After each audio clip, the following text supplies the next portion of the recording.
Alex, how's it going? I'm going to show you how to make the best spiced chai you've ever had in your life. That might be a pretty wild claim, but it's pretty good, and it's because I make a cold brew. Now, the thing about the spices that are in chai in general is that they're really aromatic, meaning they have very high VOC levels. And when we use heat, we can't brew it for too long because they become bitter and actually dangerous to ingest because we extract too many of those VOCs. But because of that short brew time, we don't get the complex flavors, right? So when we switch over to cold, we get like a world of different flavors, and it's rich, and it's just my favorite way to do it. And of course, you can heat it up when you're done making it, but first thing to know is you do not have to have this fancy smancy tea infuser.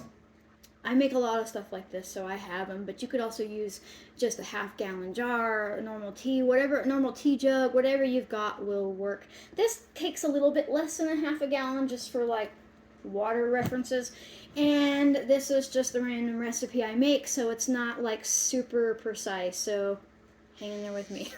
So let's talk about what you're going to need besides something to infuse with. For the black tea portion, I really suggest consider working with a very ripe and well-aged pure black tea. But you could use any black tea, and if you want to be caffeine-free, because caffeine-free people like chai as well, you can also use like a nice rooibos tea, right? But I like ripe pure, and this one that I'm using today happens to be from Wu Mountain Tea. They're a higher end tea company, so it's a little spendy, and it's probably sacrilegious to some that I use this in this way. So feel free to shop around and find other places, but I'm using ripe pure. Pure never gets bitter. You can let it infuse for as long as you like, and there's not going to be an issue with tannins, and it's smooth and just buttery, and so I think it goes really well when making an infused chai. And then of course I'm going to be using star anise whole pods. Most of my herbs that I'm using in this, or spices, whatever you want to call them, they are one and the same. They are herbs. They do have medicinal impacts on our body, are going to be in whole form, excluding nutmeg, because it's like they come in the big thing, and it's like, you know, nobody wants to put that whole thing in there. You'd have to grate it anyway, so I'm just using powdered nutmeg. And then cinnamon sticks, whole cloves, cardamom pods, fresh ginger, because I find that dry ginger just does not impart the flavor that I want into there. I really like a pretty strong gingery chai.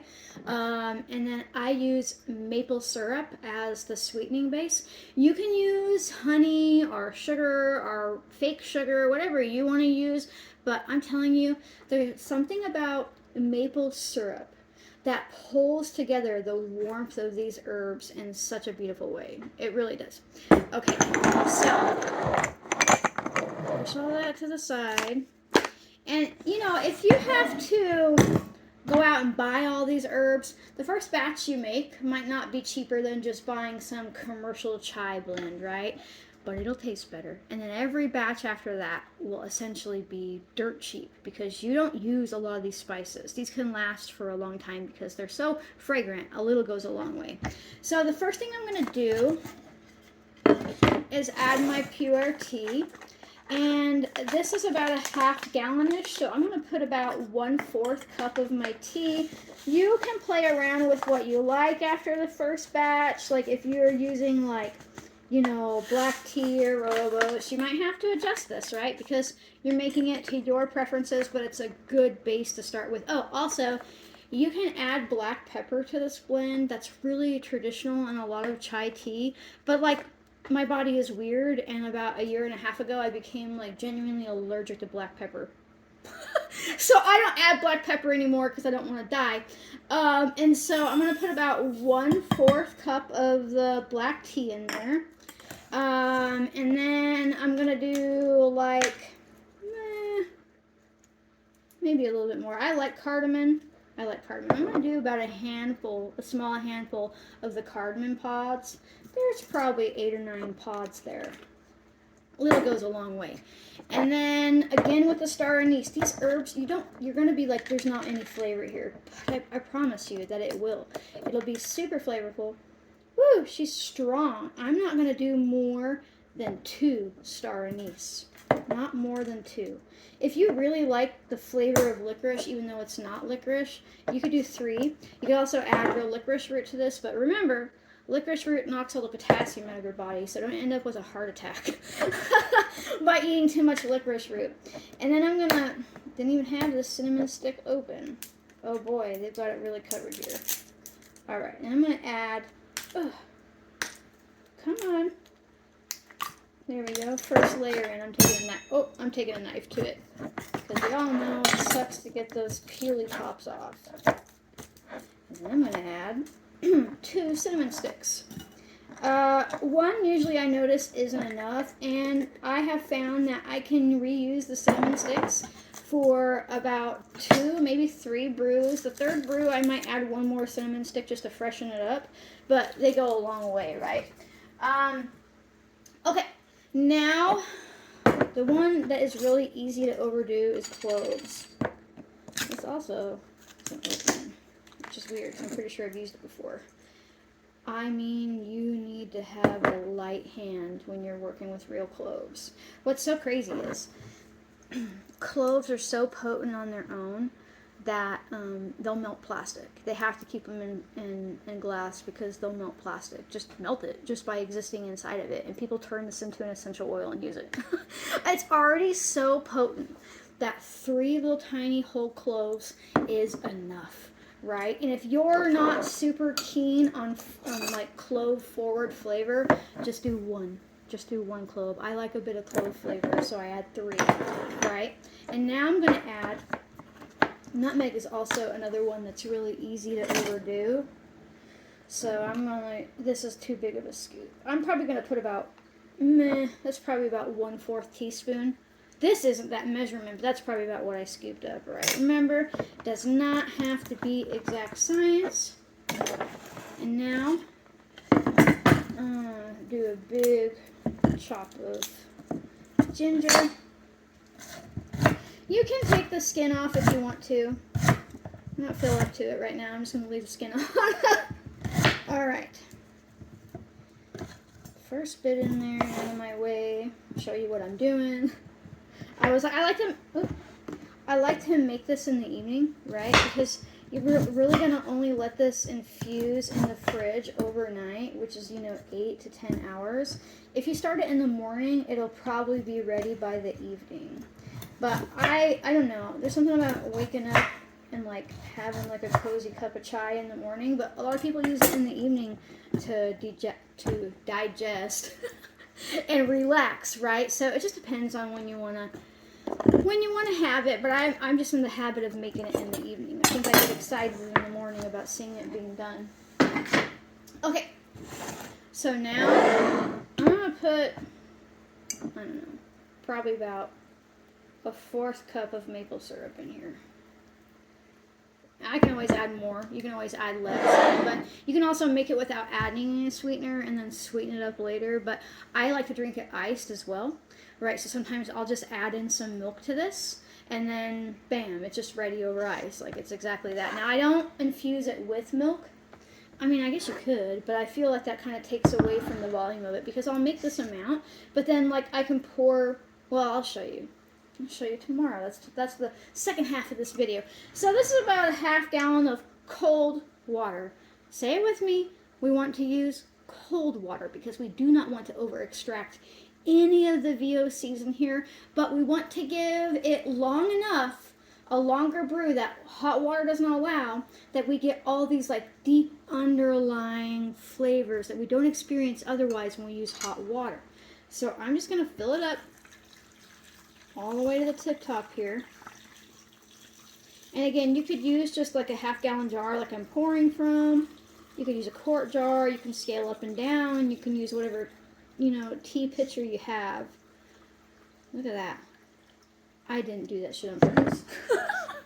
I didn't put enough water in this I didn't measure it out, but that's, it's a little over, but that's about a 1/2 gallon. So that recipe is for about a 1/2 gallon.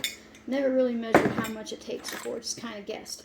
And now, I'm going to put the lid on, and I'm going to pop it in my fridge overnight and just let it very slowly infuse. Again, it's about 8 hours, and then I guess I'll see you tomorrow morning when I'm ready to give it a taste. Morning. It's the next morning, and I am ready to show you my beautiful infused spice chai. And so now I'm just gonna take out the little tea strainer.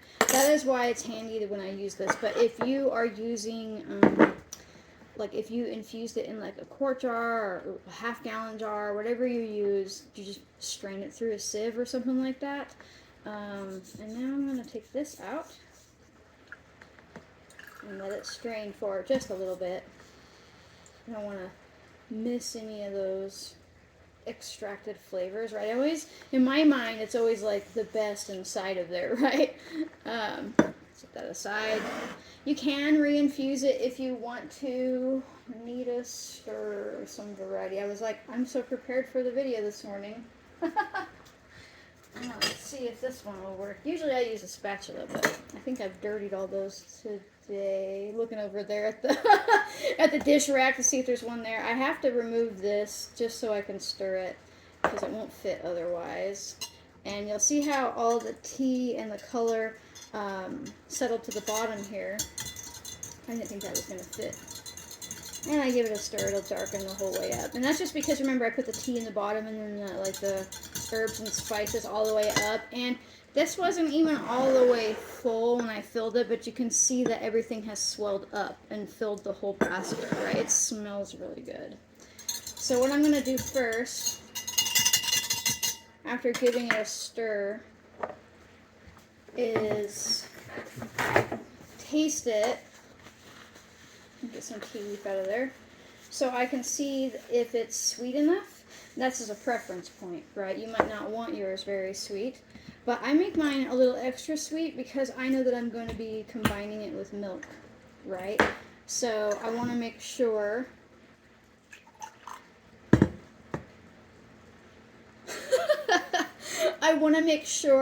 that it's to my taste, because if I add milk to it, it would like water it down, right? Needs more. I thought it might. I didn't add very much yesterday. And I'm not going to make it like kill your kidneys, start peeing out sugar proteins sweet. I just want it to be sweet enough that I don't have to think about it. I don't have to think about it when I'm adding milk, right? You can make this completely unsweetened and let people sweeten it as is, but basically, I take this and then I'm doing shots of chai. I take this and then I just warm it up and add it to milk so it's like instant, right? There it is. Yep, that's better. So now, if I want, hold on, let me grab something. Because I have a wood stove, that's how I heat my home. What I will do is I will put a little bit of milk. Your milk probably doesn't come in jars. We have milk goats and such, so we have like 3 gallons of milk to deal with a day, and they all come like this, but use whatever you want. So I'm going to put a fair amount of milk in my cup. And then I'm going to pour myself some chai. And then for me, I have like this little copper trivet rack over my wood stove, like on top of it. So I can just sit this on there in the morning. And usually within like 30 minutes, it's like nice warm cup of chai. Of course, you could take this and you could add it to your favorite teapot. You could warm it up in a saucepan. You could microwave it, but it just feels like blasphemy. Right? But beyond the fact that chai tastes amazing, all of the herbs that we've used here are really, really effective at supporting digestive health, which by proxy supports liver and gallbladder and pancreas function. You also can get a good amount of circulation going here. If you're somebody who's always cold in your hands and your feet, you might not have great circulation, and you might need to help that along some, and chai is a fantastic way to do that. But it is really easy to make. That was so easy, and you are so capable of doing it, and it tastes about 1,000,000 times better than anything that you could get from the store. It really does. Now, if you make this and you feel like it tastes too strong, or you like even spicier chai, or you want more cinnamon, or you want to add vanilla, or you want to get creative, there are no rules. You can do this. You can add different spices, make it stronger, however you like. Play around with it. And again, even though I know in the beginning, if you buy all the spices, it can be kind of spendy, you still have to remember, even if you're going to make it spicier and add more, that is still going to end up making you tons of batches, tons of cups of chai, and it's not full of chemicals and preservatives and like all those the powder mixes that people use and the powder that the coffee shop uses. A lot of that has like anti-caking agents in it, silicon dioxide, all kinds of nasty stuff, where honestly there are almost more fillers than there are like spices, right? And so it's just a nice way to make your own. You could get creative, make it taste more like pumpkin if you want. And here's a random idea. Now, it's not really chai, so imagine you take all those spices, minus the black tea, and put apple juice in this. It would make cold brewed infused like spice cider, right? It's super tasty. Now, the reason that I like to use cold water in the long infusion for this, I talked about it a bit yesterday in the first half of the video, but I cannot stress enough. There are flavor complexes here that you won't get otherwise, because if you're using hot, because if you overbrewed it, it would just be like bitter and unpleasant and somewhat dangerous if you extract too many of the VOCs. However, by just adding it into cold water, it doesn't get hot enough to over extract the dangerous VOCs, which are only dangerous when you're taking too much of them, right? It's in nature, they're available in microscopic amounts, and you don't want to over extract it. But you also lose your access and gain it with cold infusions to the more subtle compounds that need a long time to extract. And so when I say that this chai will be like the most complex chai you've ever tasted, especially if you're used to like the powder mixes and things like that from your coffee shop or things, you're gonna love it. You're gonna be like enabled to drink the cheap stuff again. No, you might not be, but I really love this. It's easy to do. I also make it in the summertime and just drink it iced, just like this. Again, you can use whatever sweetener you want. You can make it without sweetener and let people choose their sweetener, but I'm the main one that drinks it at the house, so I just make a big batch for myself. And again, you can make it without caffeine as well if you want to use like rooibos tea. I mean, honestly, it'd be kind of, I mean, I guess you could just do it with water and not put any like tea in there with it, but I don't know how well that would turn out. It does turn out well with apple juice, so that is something that you could do as well. I already talked about. So if you like my random videos where I'm a real human and I jabber and I trip over words and I just generally exist, and you would like to support my capacity to continue existing and making these random videos, consider becoming a member. It's just a way to throw me a couple bucks a month. There's nothing hidden behind a paywall. You do get early access. I just forgot. This will last 3 days, because somebody's going to ask that. It's the last 3 days. You do get early access to videos as I'm able to upload them, but if you can't afford to pay, I don't even want you to worry about it, because it's not a paywall, it's a little bitty baby time wall, meaning on the weekends I release these videos for everybody to watch. Also make sure that you like, comment, subscribe, turn notifications, and share. Sharing is super important because it helps other people realize that they're smart enough to do this, that you're allowed to just be a human and get curious and get in the kitchen and see what you can make for yourself, herbal or otherwise. And I also think it's good to think about it this way.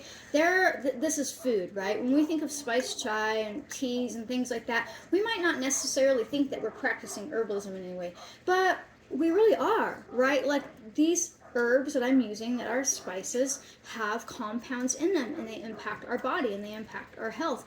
And I think when we start thinking about herbalism as cooking, as nourishment, things really start to shift. They get better, we feel better, it's easier, it's just all around more natural, right? It's something like, I'm just making chai because I like the way it tastes.